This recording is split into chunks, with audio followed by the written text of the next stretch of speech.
But even deeper, what we got going here is the fourth restructuring of the U.S. capitalist empire.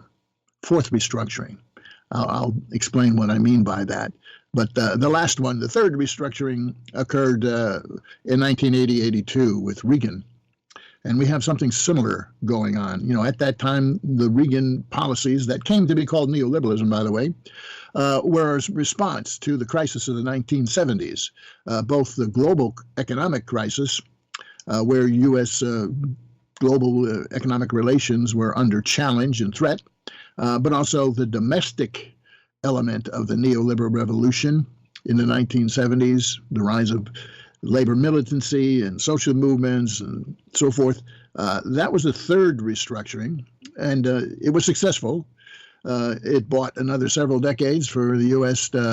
Empire, tamed the movements at home, and also the challenges abroad, primarily Japan, to some extent Europe, economic challenge, and the Soviet Union. Okay, so we got a fourth restructuring going on, something similar in scope and magnitude, both domestically and in terms of global economic relations here, the U.S. and the rest of the world. It's that significant. But I fear it's also something similar to 1962-63, because Trump is really rattling the cages. And I don't see, that his opposition, his capitalist opposition in this country is going to lay low and let him do it. And of course, the Europeans now are clearly blocking with that domestic U.S. opposition, capitalist opposition to Trump. Trump is whacking the bureaucracy, and we'll explain why. The bureaucratic state apparatus here in the U.S. with mass layoffs and purging his opposition in the CIA, in wherever else in the State Department, in the Justice Department, and probably also within the Pentagon. There's talk of big cuts in the Pentagon, including laying off a lot of the big brass. It's interesting, a digression here. In World War II, at the end of World War II, the U.S. had four-star generals. 3 generals, 1 admiral. Admiral King was 4-star, but 3 4-star generals. You know how many 4-star generals we have today? 45.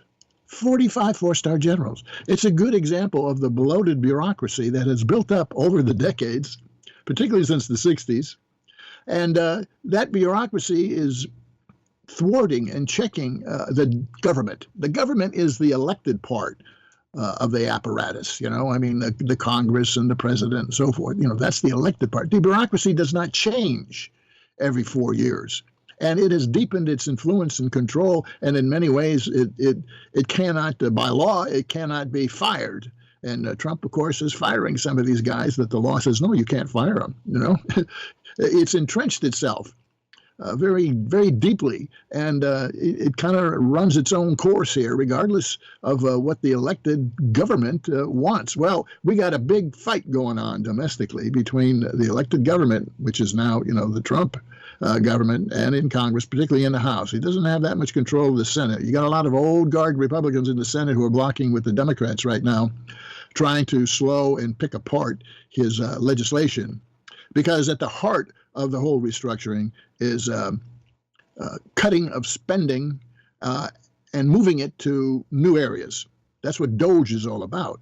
And also cutting some of it in terms of magnitude, because the system's running on $2 trillion deficits, budget deficits every year, and $1 trillion trade deficit every year.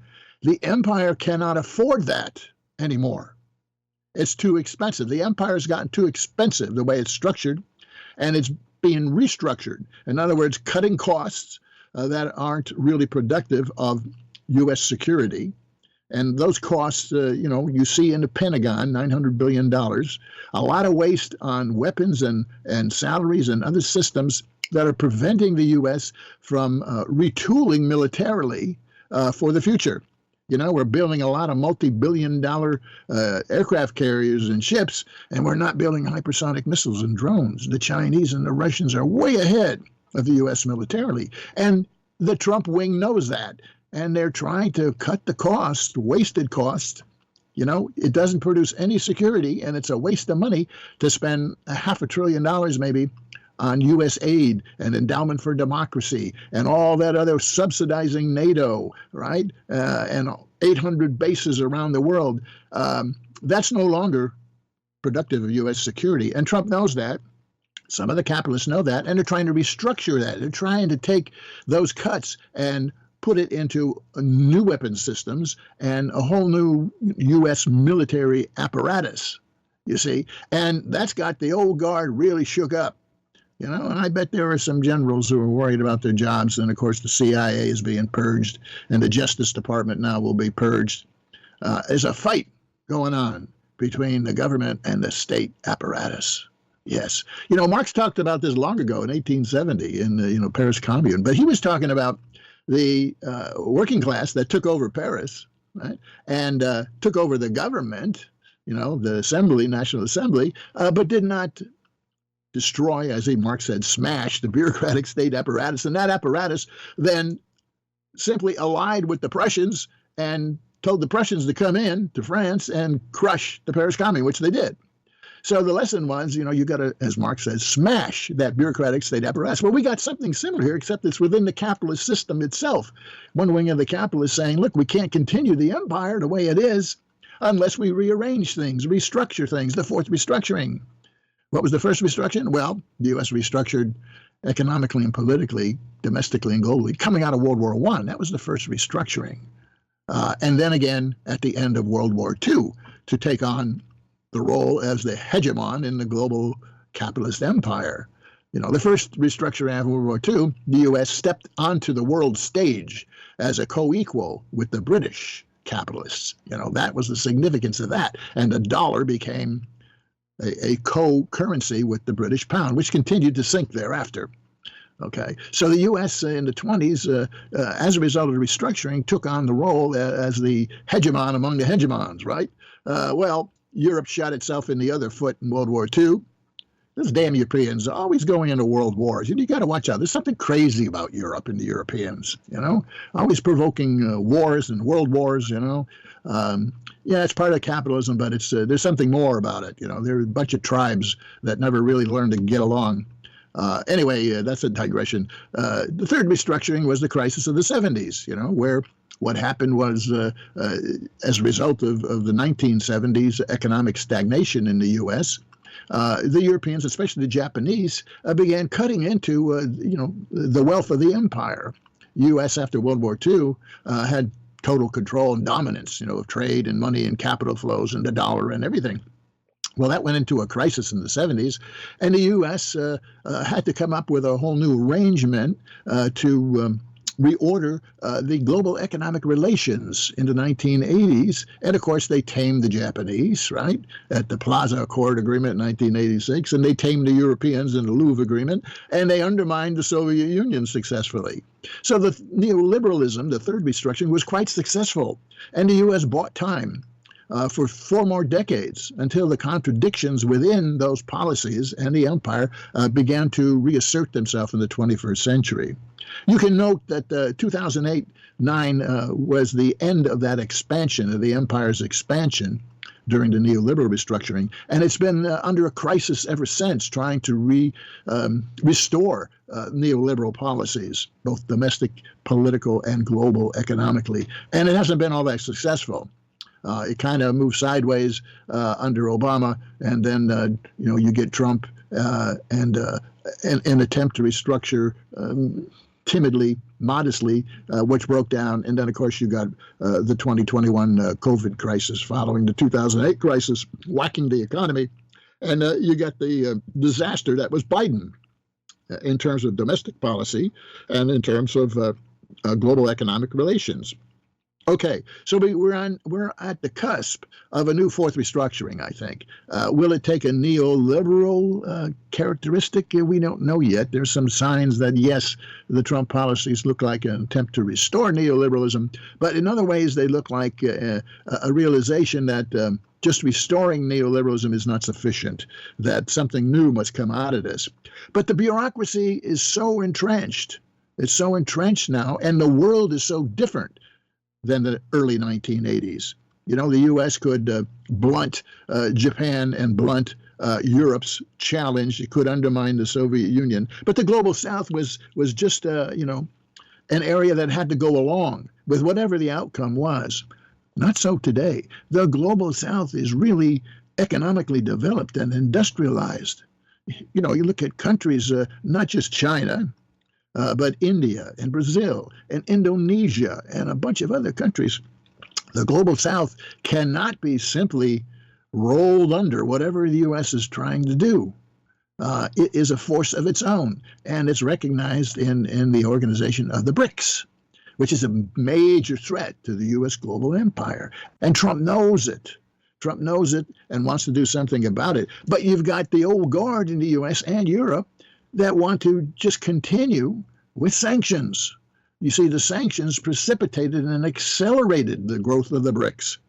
And continuing those, in other words, trying to force the global South to go along with the U.S. cannot be done anymore. They've got to negotiate with it and come to some compromise. Well, Trump is going to try to do that. But the old guard just wants to continue.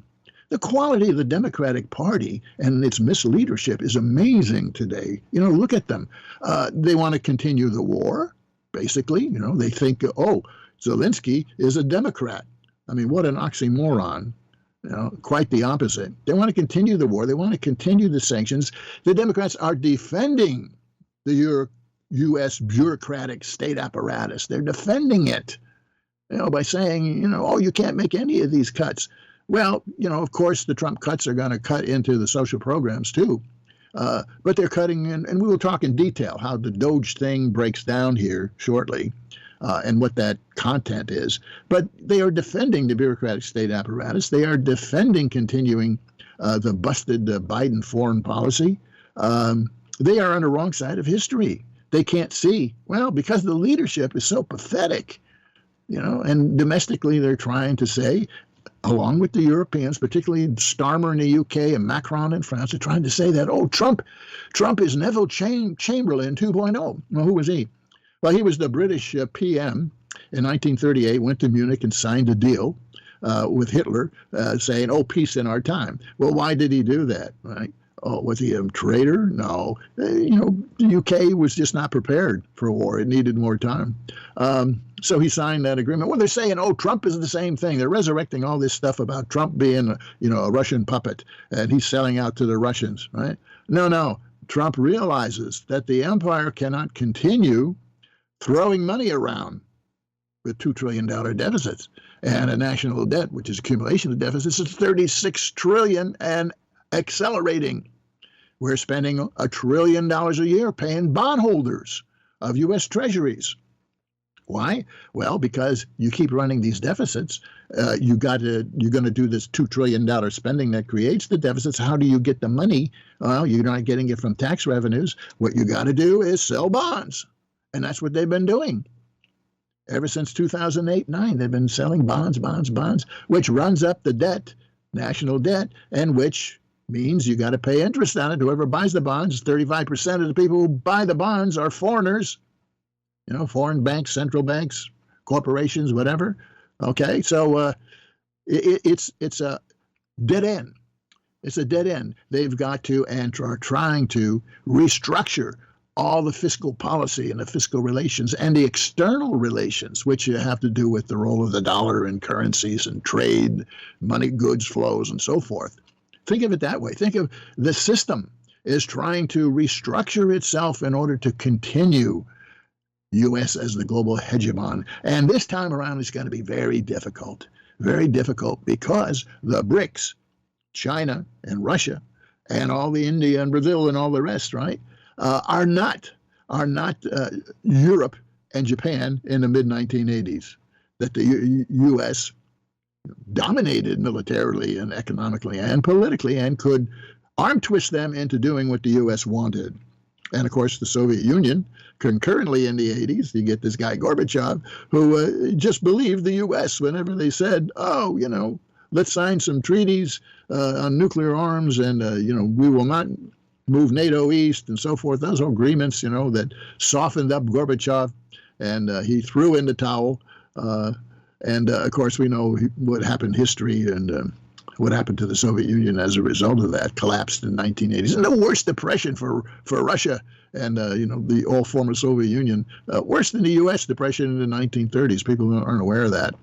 And a whole decade of economic collapse until the turn of the century, when it climbed out of it slowly. At the same time, China climbed out of its crisis in the early 90s. Okay, so it's another restructuring going on. It's going to be a lot more difficult to pull this one off because the global South is not, as defenseless as Japan and Europe was, and because you've got this big fight going on of the government versus the bureaucratic state in the U.S. And you got a line, as I said, behind the state apparatus. You got the Democrats, you got the New York Times, you got all the mainstream media, right? And I predict you will soon have key elements in the CIA and the Pentagon resisting. And then, of course, you've got the Europeans who see in all of this the U.S. not only not funding anymore the Ukraine war, but probably next step pulling out of funding NATO. And the elites in Europe need the U.S. and NATO because if you don't have U.S. paying a bill in NATO, they have to if they want to continue it. If they don't pay the bill, NATO collapses.